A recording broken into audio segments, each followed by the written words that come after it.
Okay, well, hello, family. How are we doing? I am slightly out of sorts. I'm not going to lie. I am out of state. I'm out of my usual recording area, my little recording studio. I am not in that spot. The reason why is I am anxiously, impatiently awaiting the birth of my first grandchild. I am in Florida right now. I'm usually in Connecticut, and yeah, she is overdue, and we're waiting. That's all we can do. We're just hurry up and wait. So that's where we're at right now. So I'm a little out of sorts, not gonna lie. But I brought, as you can see, as you can gather, I brought all of my stuff and things to do my stuff and things. And so work never stops for me. Work is an ongoing, all the time thing. So while things are quiet, this is a perfect time to record an episode. Why not, right? Got to do something to distract myself.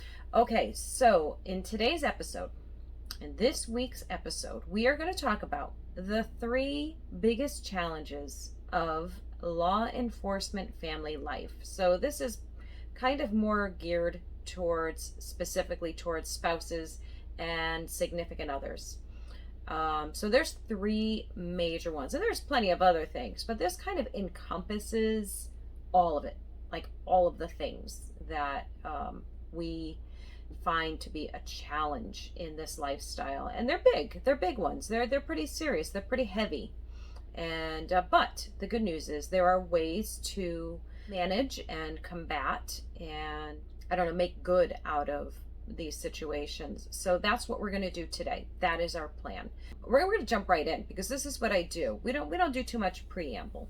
I like to jump right in, and then I also like to segue and detour and get off track and do all those things too. So as usual, I'll try and stay on track, but no promises. So we're jumping right in. The very first thing that we're going to talk about is a big one. It's one I get comments on and questions about daily. And it's a tough one. It is loneliness. I mean, that is a huge thing. Being a law enforcement significant other, you are literally alone a lot of the time. It's shift work, there's overtime, there's being ordered in, all of the things, and it's very, very common, and it's something that so many spouses face on a regular basis, and it's considerably more difficult if and when you're isolated from other people, whether it's just by them not understanding the lifestyle, or if you literally are far away from people or just simply unable to see people. And especially, obviously, because of the whole COVID thing, that is a bigger issue, more so than ever. So, and night shifts. We got to talk about night shifts. Night shifts are tough. Night shifts are very, very tough. So we're going to talk about strategies for making the best out of that. It's been a long time since I've had to deal with the night shift thing. When my husband was promoted to detective sergeant, that changed his hours to more so daytime hours, and obviously he could get called in at any time, but generally speaking he had regular daytime hours, and that was a great change because it used to be shift work. And now that he's a lieutenant, obviously it's the same situation, so it's regular daytime hours unless he gets called in. And he does on occasion. He'll cover for a sergeant, and he'll do an overnight. He'll do a midnight, and I don't like it. Not a fan. Do not recommend. I forget how unenjoyable it is in a lot of ways, because you get so used to having your significant other, your partner, there with you, and a lot of times we have different sleep schedules generally. Like I go to bed early. I'm sorry, I'm lame, okay? I admit it. I'm freaking lame. And he stays up late. So he's a night owl. What am I don't know. I think I'm somebody who has like a window of alertness at some point during the day. That might change on any given day. But I'm definitely not a night owl. I mean, if I make it to midnight, I'm pretty proud of myself. And I won't do that on a work night. If I have to be up early, I generally will not do that. It's just knowing that he's in the other room is comforting. And when he's not there, it's weird, man. It's a weird feeling. I don't like it at all. So for those of you who experience that regularly, and particularly those of you with small children, well, I'm going to take that back. I'm actually going to take that back. It's different, certainly, whether you have kids at home or not. If you have kids at home and you're doing things solo most of the time, that's really tough. There's no question about it. It's tough because you're playing both roles. You're doing everything. There is no break. Totally get that. But then, not to discount if you don't have kids and you're home alone. Boy, oh boy. I mean, if you have kids, at least you're not alone, right? And if you have no one else, you are entirely alone. So that's difficult too. So we're not gonna discount anybody's level of difficulty here when it comes to loneliness. This is not a competition. We are not having a who's lonelier competition. We're just acknowledging that it can be very, very lonely.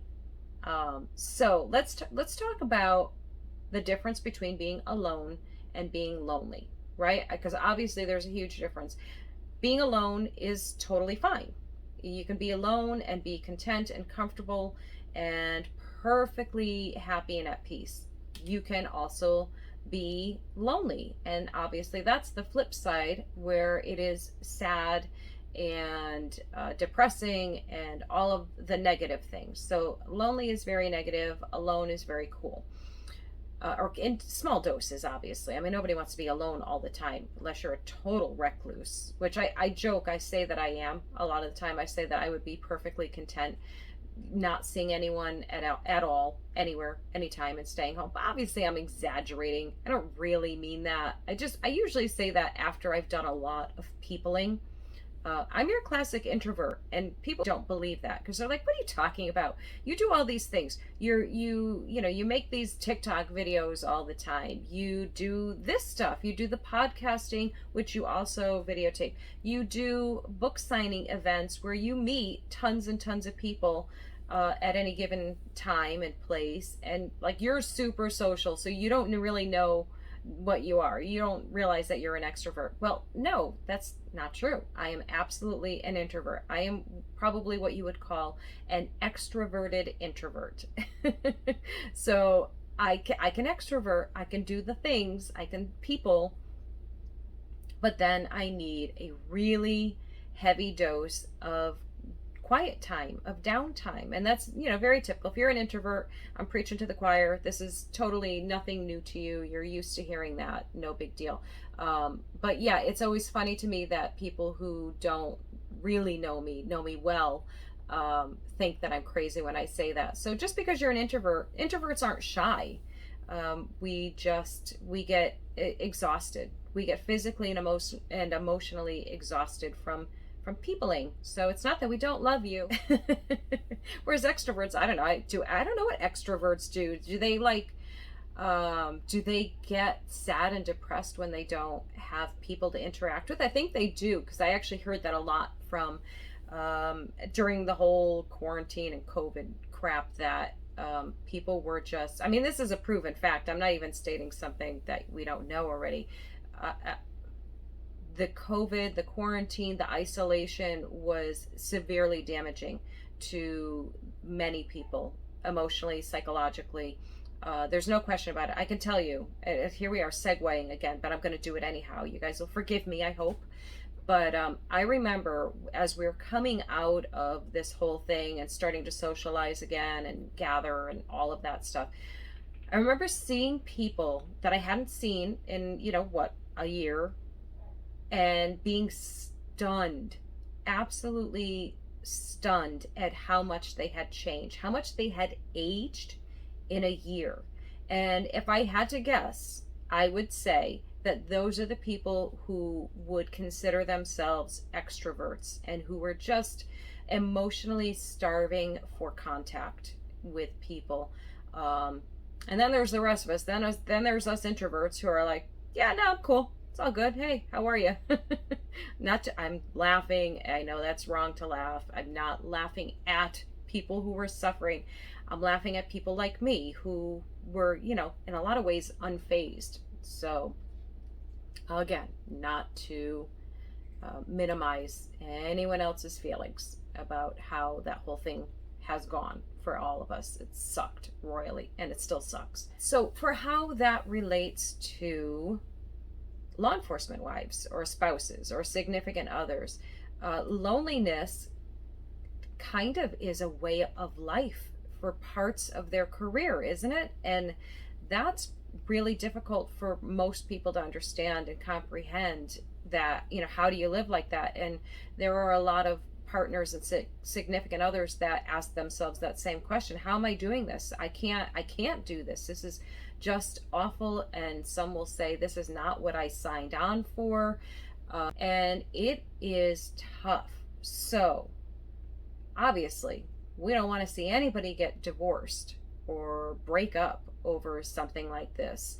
And it's really easy for me, someone like me, to say, just buck up and deal with it. It'll pass. It'll, at some point it'll change or normalize.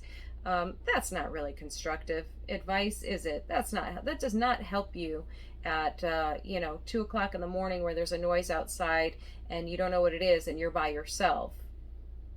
While your spouse, your partner, is out protecting the rest of your community. It can lead to a lot of feelings, right? Resentment, hurt, anger, fear, obviously. And so how do we combat that? What do we do about that? So I'm going to give you my advice. This is my opinion. I've told you a million times, and I'll tell you a million more. I'm not an expert. I wrote a book, but that doesn't make me an expert. It just makes me an expert in my experiences and my opinions. And also, of course, I listen to other people in our situation, in our lifestyle. So I gather all of this information and I bring it to you for you to kind of pick through and dissect and see what works for you, what resonates with you. So here are my suggestions, and some of them come from a police wife blog by the name of Love and Bullets. And it's a great blog. I really recommend you check it out. So some of the things I'm telling you here came from the blog Love and Bullets. And it's actually a Christian police wife blog. So I don't know if that makes a difference to you or not, just letting you know that that's what it is. So one of the suggestions, which I fully agree with, is to make this a time for self-care. I mean, oh my God, how brilliant is that? We all need to have time for self-care. So what better time than when you are alone? You can do any of the things that you would be doing when you're by yourself. Working out, making a spa day or spa time for yourself. It doesn't mean necessarily going to a spa. If you can, that's fantastic. But have an at-home spa day. Pamper yourself. Treat yourself. What's that from? That's from a show, Parks and Recreation, where they said treat yourself. So treat yourself. It's also a fantastic time to focus on goal setting, project doing, book reading, anything that you find fulfilling or enjoyable, really. And that is a fantastic way to turn around something negative and make something positive out of it. It's also a great time. There's so many online courses that you can take for free, just like whatever it is, self-improvement. There's a few different things, and this isn't an endorsement. I don't get any kickback from this, but there's some online things like I think it's called Udemy, and there's a few of them. There's quite a few, but you can take very inexpensively. You can do some self-improvement. You can learn a new skill, anything, for a very inexpensive fee to do that. So I highly recommend that. I mean, this is really, you have to turn it around. It's perspective, right? You need to change your perspective. So if you're feeling lonely, you need to turn it into just simply being alone and having it as some me time. Another thing that is really, really helpful is to make a point of connecting with others who are in a similar situation. other police wives. Now, maybe maybe your spouse or partner has a police department that isn't very social, isn't very engaged with each other. That happens a lot. That's pretty common, actually. So there's online groups. Reach out online to any of these groups that are out there, like Wives Behind the Badge, National Police Wives Association, and there are tons of smaller groups all across the country that you can find with just a few taps in your search bar and connect with them. And it is tremendously helpful to realize that you are not actually alone in this. So consider that. That is a great way to remove yourself from that negative mindset of loneliness. Now, is it going to work 100% of the time? No. And that is actually okay. It's, we're not trying to suppress or deny our feelings. When we look for alternatives and ways to cope and manage, it's okay to be in your feels for a little bit. And, I jokingly but seriously call that time, I call it a 5-minute pity party. You get to have a 5-minute pity party anytime you want, not all the time. And it doesn't even have to be 5 minutes. It could be 1 minute, it could be 10 minutes, it could be a whole damn day. If you just want to feel sorry for yourself, it's all right, as long as you don't live in that mindset. You got to take yourself out of it. But it's totally fine to give yourself permission to be upset, to be lonely, to be sad. And you don't have to justify it. You don't have to qualify it. You don't have to apologize for it. It's okay to just feel that way sometimes. And giving yourself that grace to feel like that is empowering in itself. So those are my, top 3. I know, was there more than 3? Those are my top suggestions. We won't give a number to that one because I don't even know how many there were. But I stand by them. I live by them. I promote them. I agree with them. The whole works. So give them a try. I want to know which ones you try, which ones you do, which ones work for you, and which ones I didn't mention. The next thing that is a huge, tremendous challenge for law enforcement family members is fear. Fear is our daily companion. It takes up so much space in our brains that it should be paying rent to us. How the hell do we deal with the fear? How do we manage that when it is so real and so justifiable? I mean, it is real. We have to find ways to cope with this, because otherwise it will consume us, it will paralyze us, and it will affect our every moment in our lives. So how can we do that? One of the things that I talk a lot about in podcasts, in blog posts, in videos, and conversation, the whole works, is compartmentalizing. You're probably tired of hearing me talk about compartmentalizing, but it is such a valuable tool in our toolbox for us to cope, or to help us cope in this type of environment, in this type of climate. Because as we know, our climate right now is so intensely anti-police, and that means we are absolutely inundated with news and broadcasts and information or disinformation about what's going on in law enforcement. And that means for us that we are getting sensory overload, to say the least, right? I mean, that's like just such negative sensory overload. And not that sensory overload is good anyhow, but so what can we do? How do we deal with this? So one of the first things that we need to do is turn off the damn news. Stop looking at the social media posts. I don't know if that means that you have to delete things, or delete people, or block people, or remove people who are sharing things.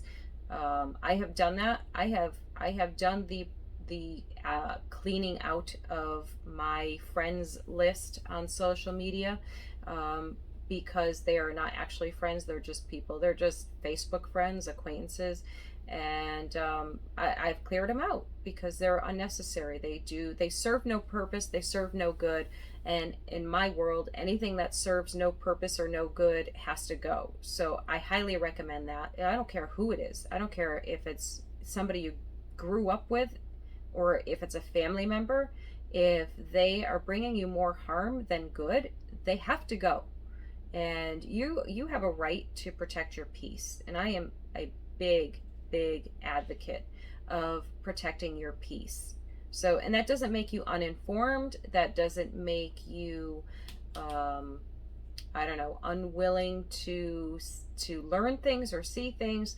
That makes you protective of your peace. That's it. Period. So you get the information that you need, and that's it. You don't need the overload. So that is my very first suggestion there when it comes to the news, when it comes to that kind of stuff. But as far as compartmentalizing, so there's compartmentalizing and there is just stuffing things down and not dealing with them at all. When you compartmentalize things, you are actually giving yourself time to process. You're putting it away until you can take it out and examine it in a constructive, healthy way. One of the ways that we do that is we have our Friday night date night. It's not necessarily always a Friday, but we have a date night. We have our designated time where it's just the two of us and we sit down and we talk about anything and everything under the sun. There's no agenda, there's no plan, there's no set schedule of what we're going to talk about.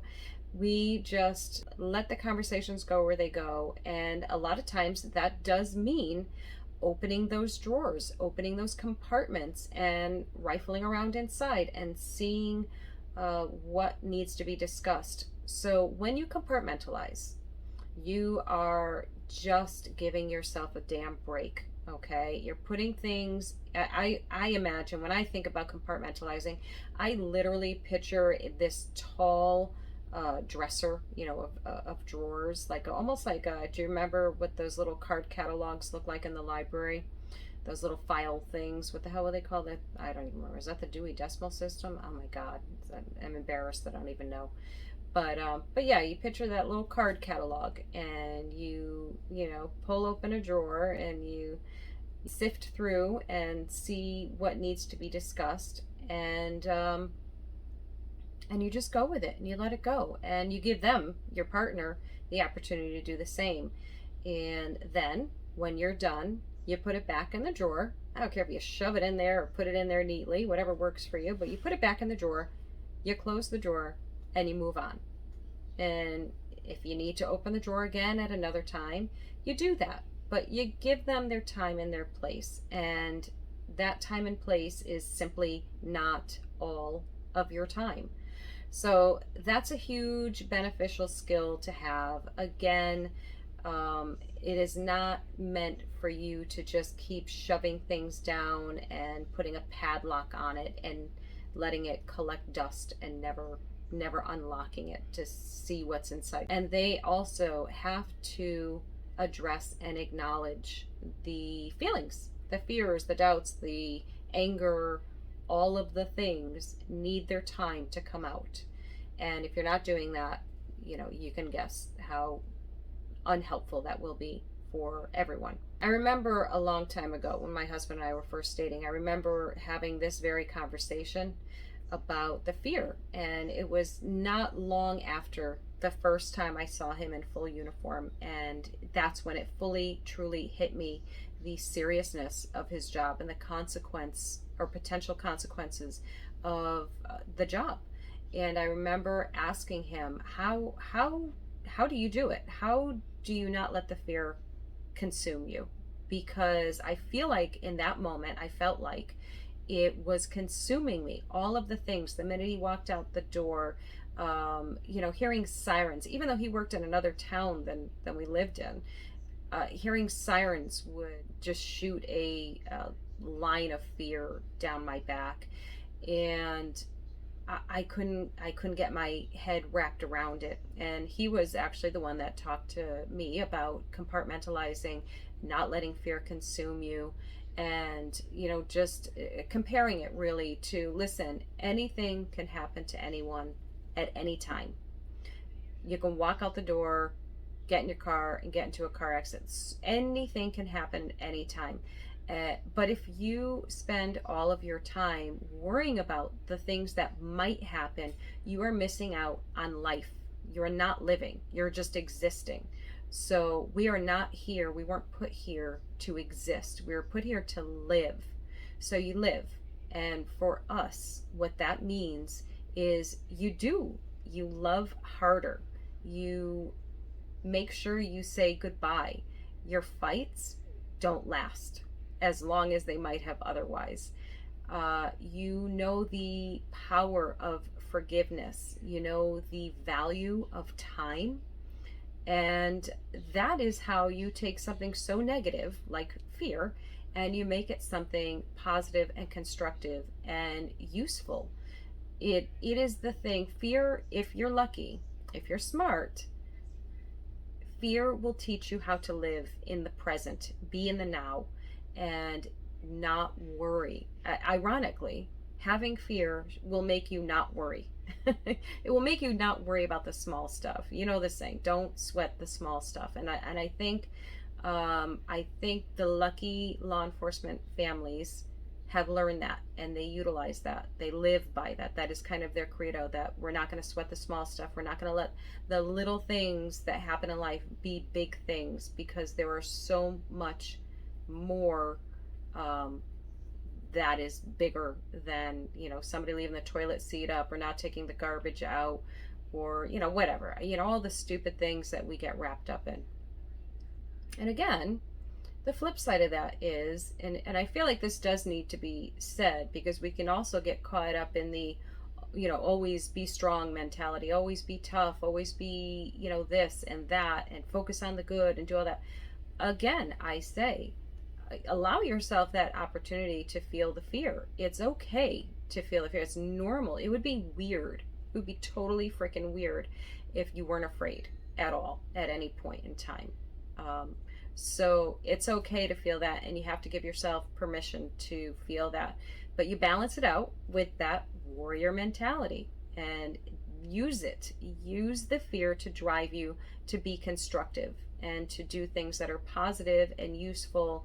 And it's a great opportunity for you to get involved in something that makes change, something, whether it's in the law enforcement community or in some other way. But one of the things that I've found with this is that using my voice, using my platform to help, or try to help, other law enforcement families navigate this lifestyle, it has made me feel useful and productive. So while he is doing his job, I am doing my part and my end to be productive and helpful to other people. So if this is something that interests you, I highly encourage you. My God, please message me if you want to get started, if you want to do a podcast, if you want to start a blog, and or anything. Go out in your own community. And listen, if I can give you any advice or help you in any way, I'll be happy to. This is not a competition. The more of us advocates out there speaking loudly, the better. So yeah, I encourage any one of you who would be interested in doing the type of thing that I do, or your own type of thing, to help, to be of service, I think is awesome. Another thing, is with regards to fear, that I recommend is get your concealed carry license. Carry a gun. Obviously, I advocate for knowledgeable carrying. I mean, you have to be, I think you should be somewhat proficient and confident, and you have to understand the weight or the burden of responsibility of carrying a gun. But I do think that is something that we can and should do. Is it for everyone? Of course not. But if it's something you've considered, I highly recommend getting out to the range, trying it, shooting a gun, seeing how it feels to you. Definitely. That's my opinion. I think that's something you could do that will help empower you or help you feel empowered. Just as a self-defense course will, just as kickboxing will, anything that makes you feel physically and emotionally strong, I highly recommend. So let's talk about, oh boy, you're ready for this one? Let's talk about jealousy. Let's talk about it. So listen, I'm going to tell you right off the bat, I'm a Scorpio, and apparently we're pretty vicious. I don't think I'm vicious, but that's what I keep getting told. I like to say, so there was an old show, I'm dating myself, but you already know that I'm going to be a grandmother, so you know I'm old. I'm not old, damn it. I'm not even 50 yet, so bite me. But back in the day, there was a show called Family Ties. And if you were in my age range, you know the show and you remember Alex P. Keaton. For the rest of you youngins, you might know him as the guy from Back to the Future, Michael J. Fox.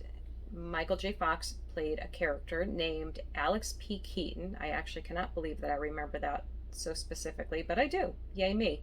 Can't remember tons of other things, but that I remember. There was an episode where he had a little brother and he took him to, I don't know, like kindergarten for the first time. And all the little kindergartners had signs that they made and they wore them around their neck. And it was like, some said things like, I don't know, like, I like to share, or I like trucks, or I like butterflies. I don't know, you know, stuff like that. And Alex P. Keaton put a sign around his little brother's neck that said, I know what's mine. And for some reason, I loved that. And I have used that probably all of my entire adult life and probably through my teens too, because I think I was a teenager when I watched the show. But I've always said that. I know what's mine.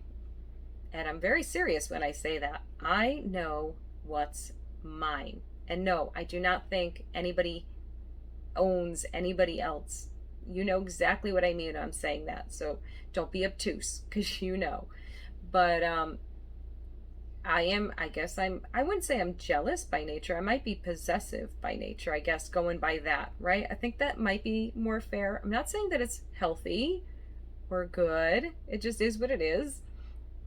This is a career where jealousy is going to potentially be a big thing, because we all know about those little hippity hoppity things called badge bunnies. Now, I have to be honest, I did not know that term until fairly recently, within the past few years. It's just not a term that is used in our area, really, on the East Coast, or at least not in Connecticut. I've never heard it before getting more actively involved in the law enforcement community.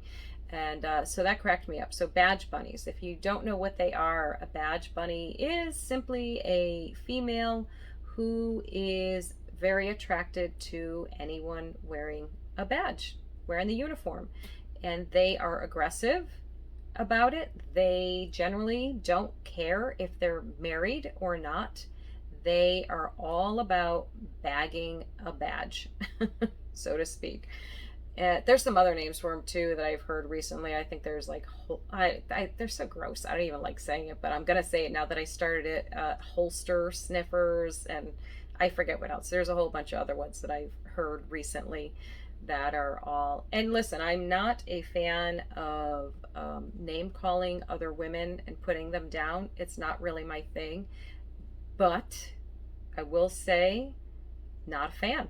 Not a fan of these women. And I think it's a really classless bullshit thing to do and to behave like, but they're not going anywhere just because I want them to go away, obviously. They exist and they're around and they are highly attracted to the uniform. They don't care, you know, what the face looks like or anything. They just see a uniform and they want what's in it. And like I said, they don't care who it belongs to. And most of us, spouses and significant others, will tell you that we know what's ours. So stay away. It's not going to turn out well for you if you don't. We're not really ones to be trifled with. But they will certainly try. And the reality is, listen, all the kidding aside, the reality is if your partner or spouse or significant other is receptive to them, that's not the fault of the badge bunny. that's the fault of the man or the woman, whichever the case is, the officer. Okay, how about that? If you are with somebody who is receptive to that, who is susceptible to that, that's a problem, obviously. And you have a decision to make if that is something you're going to put up with or not. I can tell you right off the bat, abso-fucking-lutely not. Not on my watch. Not for me. That is a no-go. It is a hard pass. It is a bye-bye in my world. And I can tell you, I adore the living hell out of my husband. Love him beyond words. But that is a absolute no in my book, and in his as well. It's very simple. The standard has been set. The rule has been written and carved in stone that's a no-go. So that's a deal breaker, marriage ender, the whole works. And I think it is important to establish that. And and it doesn't actually mean like sitting down and saying, listen, if you cheat on me, we're done, we're over. The way you establish that is by the way you treat yourself. And believe me, I can tell you without a doubt in my mind, if you are in a relationship where you personally have self-respect, healthy self-worth, and independence, he's gonna know. You set that expectation and that standard by the way you treat yourself, because no one is going to treat you with respect if you don't treat yourself with respect. Simple as that. Even saying all of that, even knowing all that, and I will tell you without blinking that I completely trust my husband. I don't worry about that kind of stuff. However, I do have my eye out. I do watch. I do treat my marriage like it's something that can be taken away from me. And it's not because of lack of trust. It's because I value the relationship. I value our commitment enough to care, enough to put in the effort all the time, every day. And I think that's important. When you're putting your marriage and a relationship first, nobody's coming between you. No one can come between a solid relationship. Now, if you have that kind of trust, there really isn't anything to worry about. And I think that is a daily task, a daily job, a daily requirement to work on the relationship. And that is as simple as being considerate to one another, being kind to one another, being open to one another, all of the things. Even saying all of that, even knowing all of that, it is difficult when you're in a situation where your spouse has a partner of the opposite sex. It can raise some insecurities, some doubts, some fears. And I think it is important to communicate that. Serious conversation. Hey, listen, I have some concerns here about this because I feel like I'm feeling like maybe you're not feeling your best. Maybe you're, appearance wise, you're not happy with how you're looking. And that will obviously fuel your insecurity if they have a partner who is, that you deem attractive or desirable. So you need to address it. You need to talk about it in a constructive way. Now, as always, we're talking about healthy, committed relationships. When you are in a relationship that is not healthy, full of conflict and drama, that's going to be a different scenario. I mean, if you go into a relationship with someone that you know is a serial cheater and you think that they are going to just magically change for you because he's telling you the things that you want to hear, you are very likely, I'm not saying you're definitely, but you are very likely headed for disappointment. People don't change for other people. I'm not saying that people don't change. I'm saying they don't change for other people. If somebody is going to change, they are changing for themselves. So that is a pretty valuable, noteworthy thing to realize. If you are with somebody that you don't trust, you shouldn't be with them. And I'm talking about your gut instinct. I'm not talking about your insecurities. Now, if you think your person is cheating on you simply because you're insecure and you see everyone as a threat, that's a you problem. That's not a them problem. That's a you problem that you're making a relationship problem out of. So you should probably cut the shit with that. But if you are suspicious, if you are seeing signs, red flags, then, I mean, it's kind of a no brainer, right? It's, you don't want to believe it, you don't want to see it, but most of the time people are telling you exactly what they're all about, and you're just choosing whether or not to believe them. So believe them. Believe yourself, technically. Believe your gut if you're suspicious, and don't try and excuse things that are actually unacceptable to you. The fact of the matter is, a lot of opportunity gets thrown their way. And that is simply the way it is. I'm not justifying it. I'm not saying it's okay. Just stating the fact that a lot of opportunity is going to be thrown their way. And they will have to make a choice if the relationship they have with you is important enough, has enough value. And if they decide that it doesn't, I mean, in my book, there's no coming back from that. I know people who have come back from it and have had successful relationships after that happens. I just know that I'm not that guy. So, and I'm not knocking anyone who stays, to be honest with you. You have to do what's right for you and what's right for your family. I think there are ways to avoid that kind of thing from happening, and that does mean creating and fostering a strong, united relationship. And there are steps you have to take to make that so. So I'm not saying that that's a fail-safe, that it could never happen to you. I'm not saying it could never happen to me. There's no guarantees in life, but you work on your relationship. You realize that it's a day-to-day thing that you do, and you realize that it takes two people to work on a relationship. And if one person is choosing to not meet you halfway, then there is a problem, and you have decisions to make. And I say that a lot, because this is all by choice. We choose to be here. We choose to live this life. So why not choose to make it the best possible, right? So those are the 3 top challenges that law enforcement families face on a daily, regular basis. And I really hope that those suggestions and ideas are helpful to you. And as always, I would love to hear from you. If you have suggestions and ideas that can help our LEOF, then reach out to me. I'd love to hear them, because anything that can help us live our best life possible in these crazy ass times is wonderful. So in the meantime, take care of yourselves, take care of each other, and remember, together we thrive.